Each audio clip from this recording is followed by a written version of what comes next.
How's it going, guys? My name is Zach with the Movie Castle, and today we're going to be taking a look at House of the Dead 2. This is from 2006, directed by Mike Hurst, and stars Emmanuelle Vaugier, Ed Quinn, Victoria Pratt, and Sticky Fingaz. This is, of course, a sequel to the 2003 film, and both films are inspired by the series of video games put out by Sega. And right off the bat, I do want to say, I really do love the first film. It is such a big, over-the-top cheese fest. It's so silly, and I absolutely do love it. But I hadn't seen the sequel until I watched it for this review, and I was hoping it'd at least be okay. And having seen it now, I want to say, yeah, it's fun enough. It's a group of soldiers going into a university this time. In general, it does feel like a scaled back movie. I mean, I guess the sets are bigger because we're dealing with a whole university, but you don't quite have that big over the top action.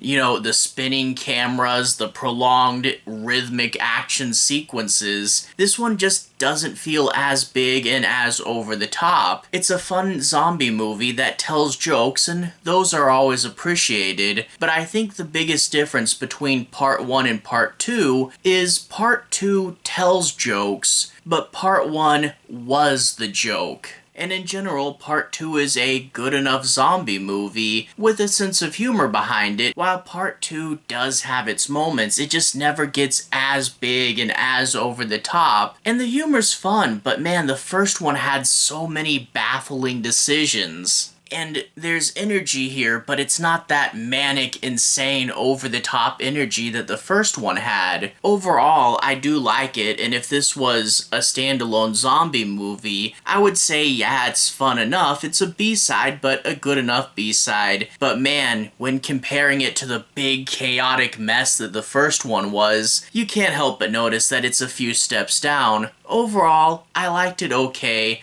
but definitely prefer the first one. But in order to analyze this further, what's the movie about? I'm not going to do any major spoilers, but I do want to say my piece on a few plot points, as well as take a moment and break down and analyze a few things. So I won't ruin the end, but from here on out, let's take a deeper dive. We open up with some frat humor. Some frat boys are breaking into a sorority, and they have water guns to create an impromptu wet t-shirt contest, and then they break in on one of the girls having sex with her boyfriend and take a bunch of pictures, and the boyfriend thinks it's funny. Yeah, I do want to say I was never a big fan of frat humor, and I don't know too many fraternities in real life, so I don't know how bad they get or if it's just like Hollywood movies or stuff. But yeah, if any of these guys become a public figure in 10 years, this is going to come back to haunt them. Well, the girl that was with her boyfriend and runs away will wind up getting intentionally hit by a car driven by Sid Haig. That's a really fun out-of-the-blue cameo. He's not in the movie too terribly long, not even as long as Clint Howard was in the first movie, but as far as horror guest stars go, it's a really fun pull. It turns out Sid Haig has the zombie girl from the end of the first movie, and he thinks he can reverse engineer it to make eternal life. He's going to bring this corpse back to life, the corpse of the girl that he just intentionally ran over to do this experiment. And it turns out he does bring her back to life, sort of, in a zombified state, and of course he is not ready for it, and now we have the zombie outbreak on this college campus, all thanks to Sid Haig. We then cut to our two main characters, a guy and a girl, and their zombie scientist. I think the light gun arcade cabinets were 2 players as well, so it really does make sense to focus on 2 characters here. That's really cool. But also, how often do zombie apocalypses happen in this world? That zombie scientist is a legitimate profession. Whatever. The plan is to go into the university and get a bunch of blood types from the different zombies. It turns out that each generation of bite from from the previous victim makes the blood less and less potent, and their goal is to go through the university and find the source of the outbreak, find the patient zero, get her blood, put it into this little machine to make sure it's alright, and then take the patient zero blood out of the university, make the zombie cure, and get out before the army blows the whole thing up.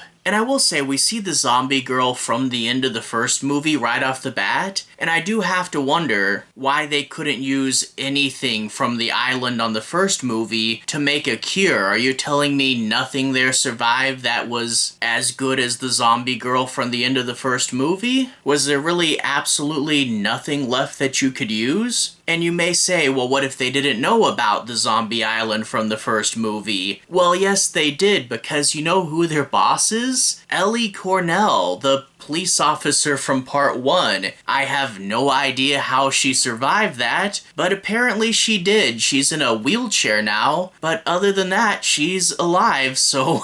Okay, one of the biggest how are you still alives in movie history, but I guess they wanted her back and they said, hey, we'll just put you in a wheelchair and that's our excuse. Who needs to explain any more than that? Okay, the movie does know it's kind of goofy, I guess. Well, pairing up with the scientist is a group of military people very much in the style of the movie Aliens. And they have a bit of a rivalry with the scientist. The scientists are like, we know all about zombies and we're experienced. Are you going to be able to deal with this, especially if the zombie looks like a citizen you wouldn't normally want to go after? And the military's like, we know what we're doing, we're the military, and you're just a bunch of scientists. And the feud is a little bit odd because the scientists totally know how to shoot and fight, and actually most of the military characters are just disposable red shirts. And I think that was probably a big mistake with this movie. I get we want to do action, let's do a whole bunch of military characters, right? But outside of a few personality quirks with a few of them, and one or two obvious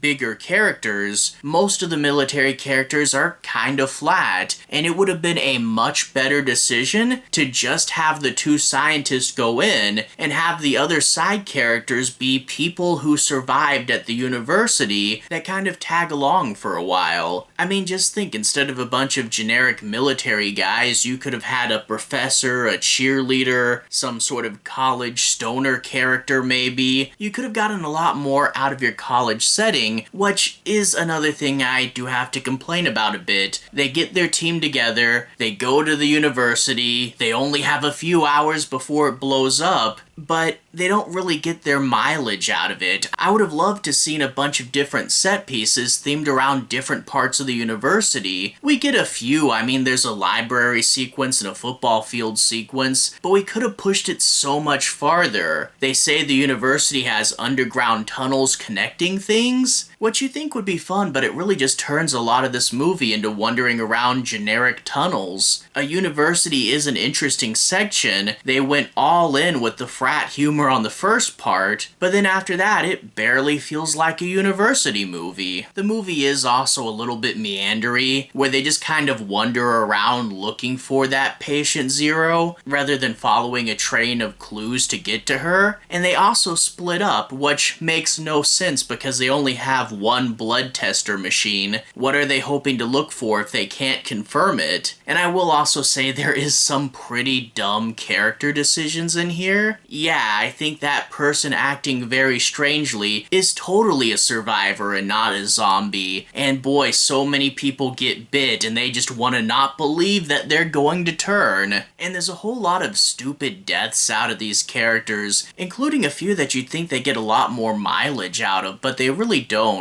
Whatever, there are some fun zombie action sequences and it does heat up a little bit towards the end, but sadly we never get anything as good as the siege of of the house sequence from the end of Act 2 of the first movie. I really wish the action really heated up here, but it doesn't really, and there are a few frustrating decisions and implausible moments towards the end of this, so yeah, I really wished it was pushed farther. Overall, House of the Dead 2 is okay though. It's a fun B-side zombie movie, nothing too terribly great, and nowhere near the extreme goofiness and cheese of the first one. But as it stands though, I like it well enough. It's a fun enough movie. I just wish it was pushed farther and was more intense, and I really wish it was more cheesy and out there like the first one was. But I don't want to knock it too hard. It is okay, and I had a fun enough time with it. All that being said, to everyone who's watched so far, thank you for watching. To everyone who's liked and subscribed, thank you. You really are helping the channel out. I'll leave a relevant playlist on the bottom. If you guys want to see me talk about more movies kind of like this, feel free to click right here and see more. Anyway, have a good day. I'll see you guys again very, very soon. Playlist here. Have a good day now.